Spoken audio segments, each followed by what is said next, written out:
Today's read, Dear Mariella. So it's an indispensable guide to the 21st century living, written by Mariella Frostrap. Okay, let's see what it entails. Let's see. This is some of the bedtime stories. Ever spent sleepless nights feeling fearful or lonely? Been anxious about money, family, or partners? Worried about your sexuality, your body weight, or the size of your genitalia? Loved someone, but they drove you mad? Felt crippled by shyness, anger, or unhappiness? Or perhaps you just enjoy the vicarious thrill of reading about other people's problems. This book, Dear Mariella, is guaranteed to bring relief. It is an airing cupboard for the complexities of modern life. Other people's dilemmas have much to tell us about our own lives. In this collection of quandaries from journalists, broadcasters, and agony aunt, Mariella Foster may not solve your problems, but it will undoubtedly make you think and certainly make you laugh. Whether you've got problems in the office or the bedroom, Mariella's sensitive musings are sure to point you in the right direction. Red Magazine. This compilation of Froststrap's agony column allows us to take a look at other people's problems, the humor and panics, a catalogue of modern crises to reveal that life's complexities don't alienate us from one another, but rather create a common ground to meet on. Observer. This book roughly cost between $7 to $6.99. Yeah, I purchased it at a local store at around throwaway price. Actually, it was around 200 shillings. I think it was on a supermarket, if I'm not wrong. So it has helped me a lot, and why not? Why shouldn't I share with people out there? Maybe those who they're feeling down, maybe they love listening, or they want to read along with someone, like a community. Yeah, I hope you'll enjoy. I think we'll go story by story. Yeah, it's not really a chapter, but story by story. Let us see how many chapters does it have. Let us see.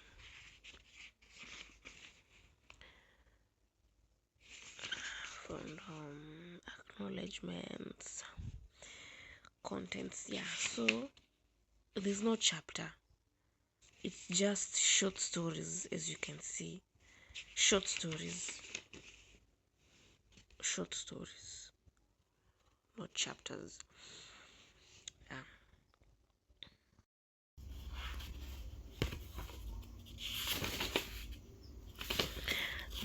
Don't mind about the look. It's a bit dirty, but it's still intact. Forget the numbers. I even can't remember whose numbers are those. So yeah, we're going to look for the first story. There is no need for me reading all this blah blah blah blah. Yeah, but acknowledgements. Yeah, there you can see it. Context. What story? I can't forget is infidelity. Okay, let's start with the first story. Introduction. Is there a need for going through the introduction? What do you think?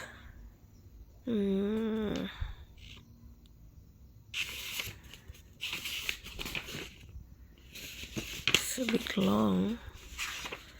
The introduction part is a bit long.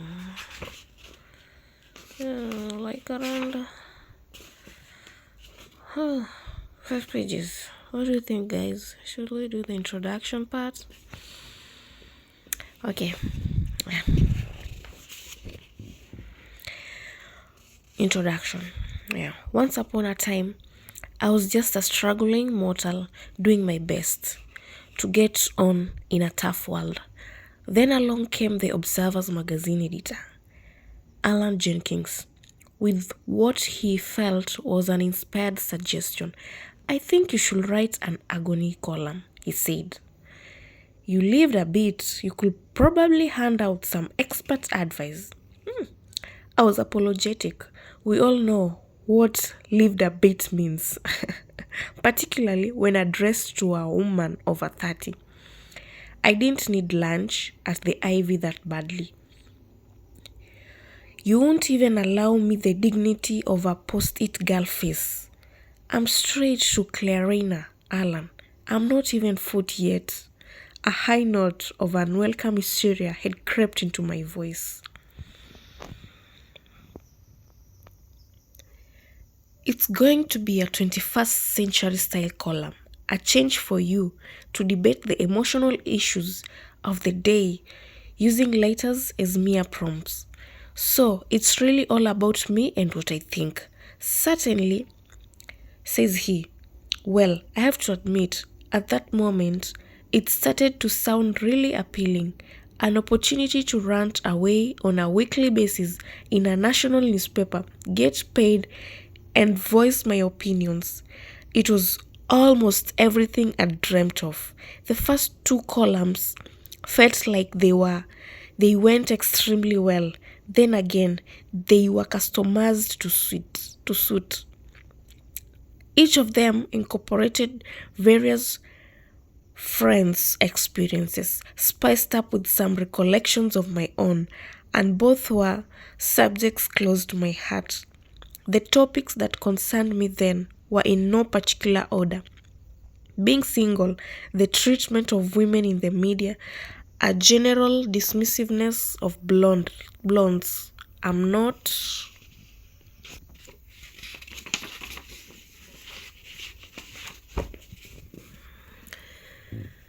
I'm not saying I was shallow, but I certainly wasn't casting my net very wide. But I was really enjoying myself. Then the emails started pouring in. People were writing to me for help and guidance about problems I didn't even know existed. I was mortified. What on earth was I supposed to do? A fine mess I'd walked into. There I was, facing a vast ocean, seething with human quandaries. No boat, no paddle, and no clue. This was way too much responsibility. I walked around for 2 days with the printouts of my readers, mail in a satchel. The weight of our worry contained in that sheaf of papers made the bag seem heavier than the contents surely warranted. I decided that drastic action was required. One night, I sat down and actually read the letters. It came as quite a shock to find myself on intimate terms with so many strangers, especially all at the same time. I experienced one of those Damascene moments you usually only encounter on the big screen or in the Bible. A rare occurrence for those two to have something in common, unless Mel Gibson is in the vicinity. But back to me.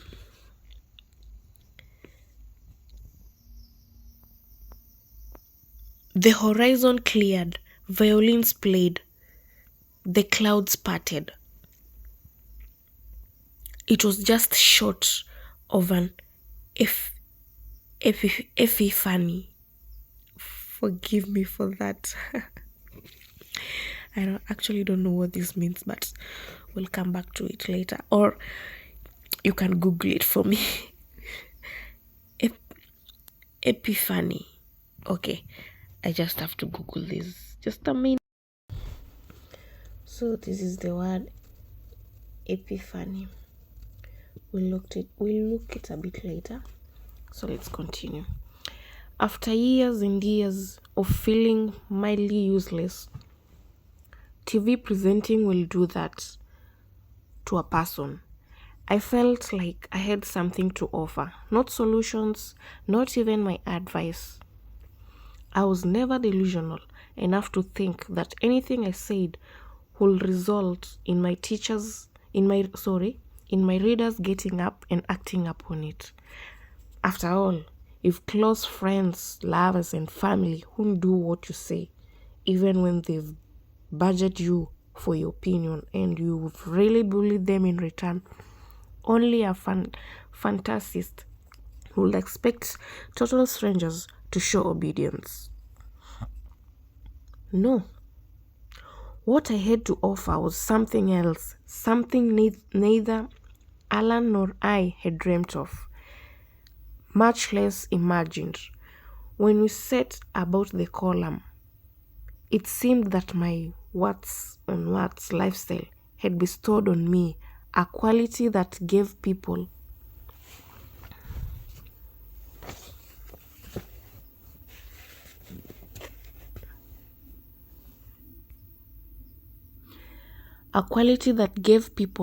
the confidence to write. I was one of them, flawed, approachable in my obvious inadequacy. The fact that my own life to date hadn't been an Eden of exemplary living was finally paying off. This came as a great relief. The very qualities that had initially made me feel unfit for the job were proving to be my qualifications. Somehow, my instinctive and untrained responses, coupled with my own occasionally public personal experiences, gave people the confidence to engage with me. From my lowly position in the pecking order of perfection, I could stand shoulder to shoulder with my correspondents, not tower, unapproachably above them. Almost half my mail began and still begins with the sentence, I have never written to an agony aunt before. That appears to be the secret of the column's success, as anyone who has ever put their problems on paper will tell you.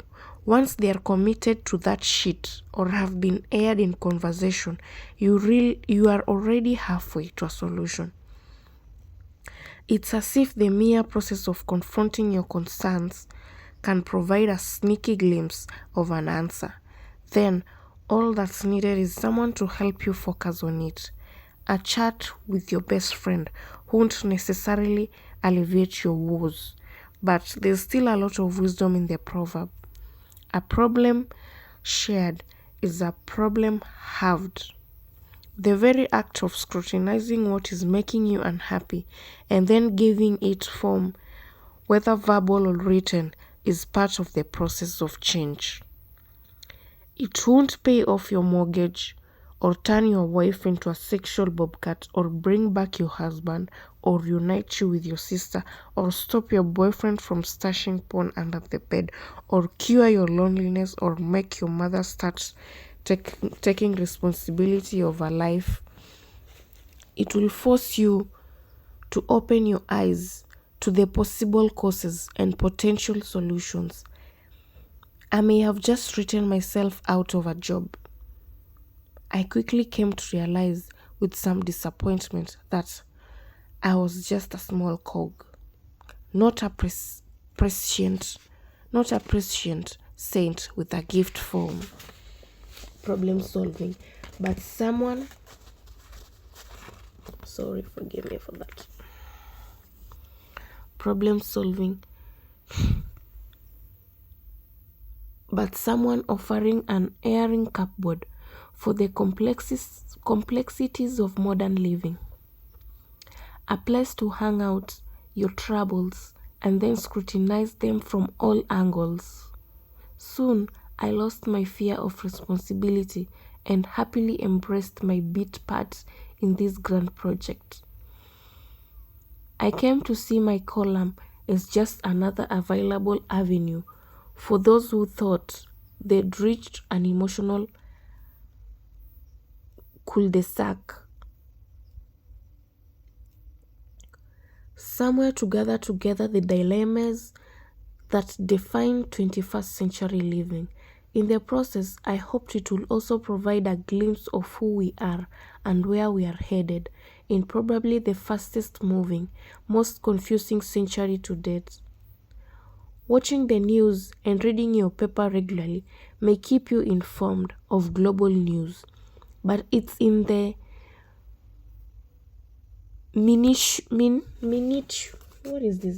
minutiae of people's living that you glean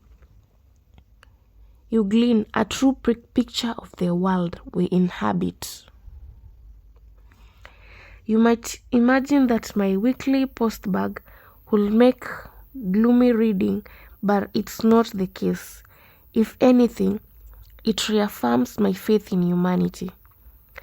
Despite the tabloid articles proclaiming our descent into a clockwork orange-style society, criminally minded, ill-educated, violent, isolationist, selfish, and now obsessively consumerist as well. Most people's problems are to do with improving their relationship with those they care about or finding someone to love.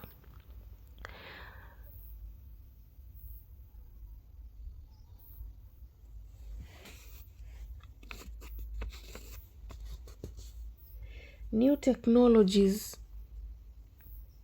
and inventions designed to make us less reliant on our unreliable fellow humans flourish, while we continue to crave a shoulder to cry on, a friend to call, another body to cuddle up to, and the right person to focus our love on. When you're feeling lonely, misunderstood, neglected, or plain desperate, it's hard to imagine the good in the world. I certainly found it a challenge when I arrived, alone, from Ireland at the age of 16 and set about creating a life for myself in a foreign land. I battled my way through a short-lived marriage, followed by 2 decades of bad affairs, single life, work dilemmas, and self-scrutiny in my 20s and 30s. Nor did I emerge with many answers. No amount of qualifications gives you the credentials to solve emotional angst or unravel practical problems. All of us are just trying our best, and that goes for the Freudans and Jungians, the Buddhists, and even those pesky Jehovah's Witnesses that continue to make my Saturday mornings a mystery.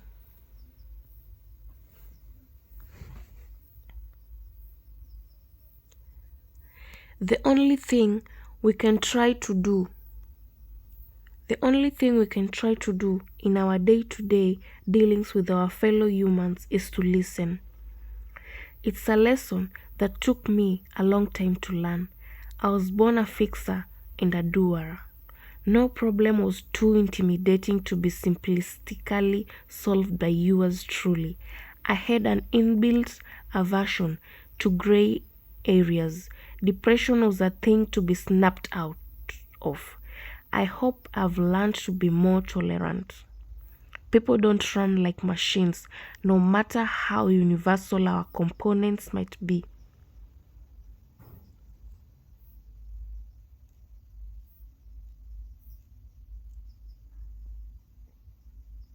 Our brains operate mysterious, highly individual programs, which, like today's sophisticated computers, are a nightmare to fix, and even routine maintenance is a problem. Partly as a result, nobody takes one person's advice and actually acts on it verbatim. Thank goodness. Instead, our natural inclination is to cast the people we share our troubles with. If I've got a broken heart, the last person I turn to is a pragmatic friend who will encourage me to dust myself off and get on with it. No, Siri. What I want is a sympathetic ear from someone who bottom feeds on others' mysteries, for whom no detail is too small to include. Then again, if I'm having work problems, I certainly won't turn to the same friend with our wide-eyed optimism and philosophy that love cures all. So, what of my own credentials? Prepare yourselves for disappointment. I didn't go to university. I haven't studied the great minute. I haven't studied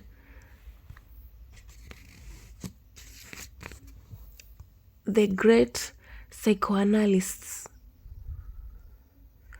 I've had a brief and very helpful period of analysis, and I've certainly had a share of problems.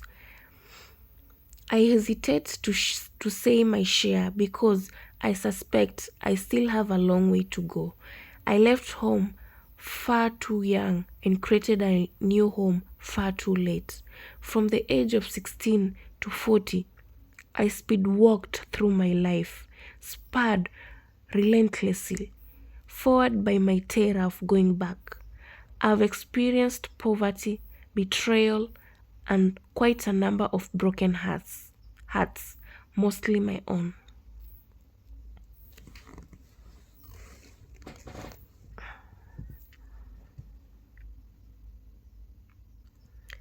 I've also had a really great adventure in my speeding years. I met fascinating people, visited extraordinary places, made wonderful friends, gained and lost many acquaintances. The one thing I've clung on to is my gluttony for sheer glory of living.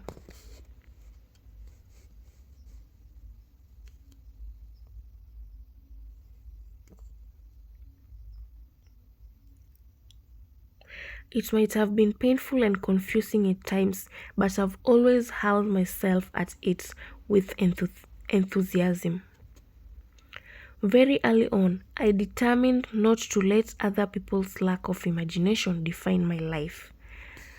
I've been told I couldn't do, wasn't qualified to try, shouldn't even contemplate attempting most of the jobs I've gone on to do in my life. When Andrew Neil, then editor of the Sunday Times, kickstarted my journalistic career, there were groans of dismay from all the papers that have subsequently employed me.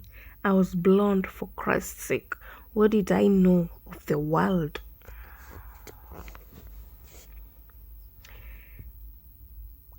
Private Eye, amongst others, had a field day. I kept only the eye clippings because they made me laugh. My position as one of the Booker Prize judges in 2000 caused high hysteria in literary circles. I was apparently a leap of imagination too far by Martin Goff, the one-man missile behind the world's greatest book prize. When I was asked to make a panorama program about the destructive effects of reality TV, testosterone-powered sauces splattered and then and then exploded. Vesuvius-like, with outrage, my crime was to test myself, push myself to limits, and continue my education. My only claim for credit is that I refuse to be pigeonholed. I'm a living reminder that with only the barest minimum of raw materials, you can be and do most things you set your mind to. Luckily, I never harbored my ambitions as a supermodel that could have proved a tough dream to fulfill. Prepare for a cliche. All you need to get on in this world is your health, a sense of curiosity, and a small handful of people who love and encourage you enough to overcome your insecurities. I have much to thank my mother Joan for. She believed in me, trusted me, and kept my reins loose and her door open. She taught me that love was a force for good and I should show it where I could. Okay, so I made a few mistakes over the years on that school. She wasn't a church goer, and against the odds, I've inherited her apathy towards religion. At Loreto Convent in Bray, Ireland, the nuns kept me segregated in my own private purgatory, 3 feet behind my fellow pupils. They were worried that my uncleansed original sin might infect other 5-year-olds. I don't chant. I'm not a Christian or a Muslim or a Jew. I don't believe in a bearded white man called God or an afterlife. As far as I'm concerned, this is it.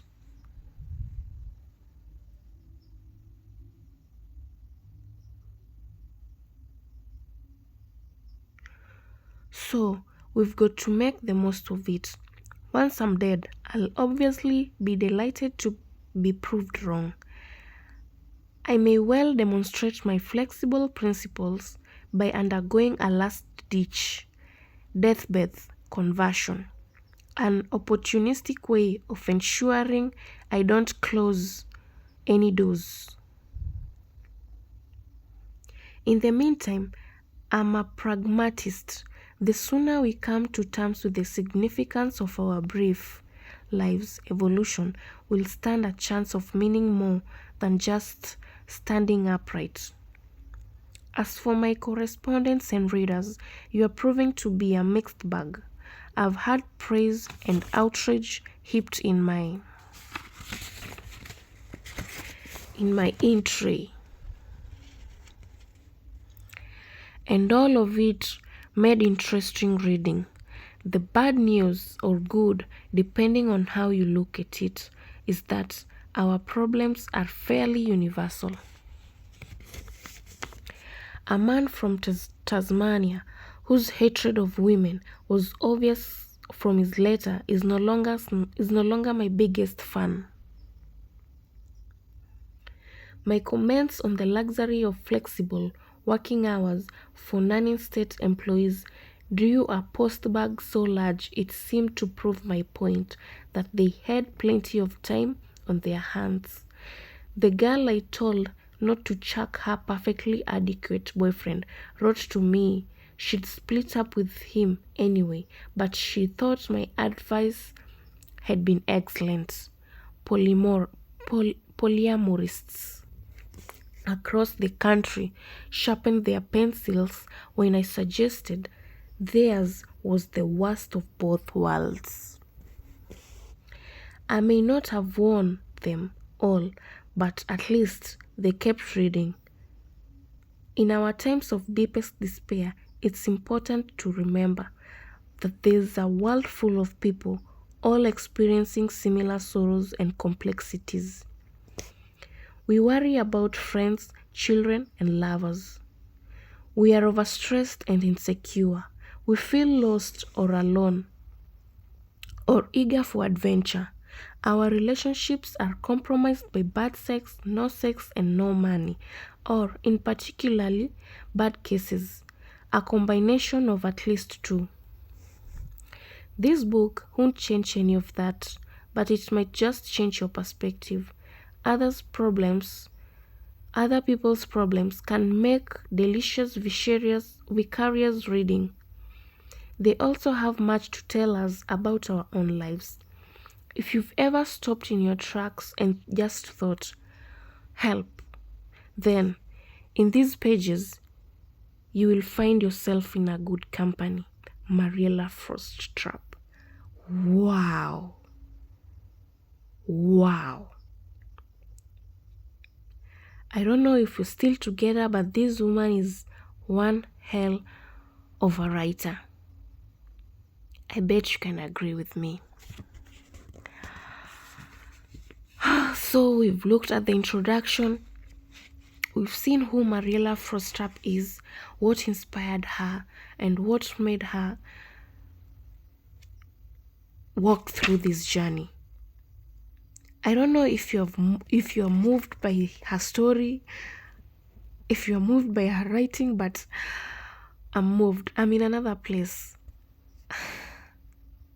Reading is so therapeutic. So the next time we meet, we are going to go on to the first story, which is I Can't Forget Is Infidelity. Stay tuned and be blessed. For today, that's all.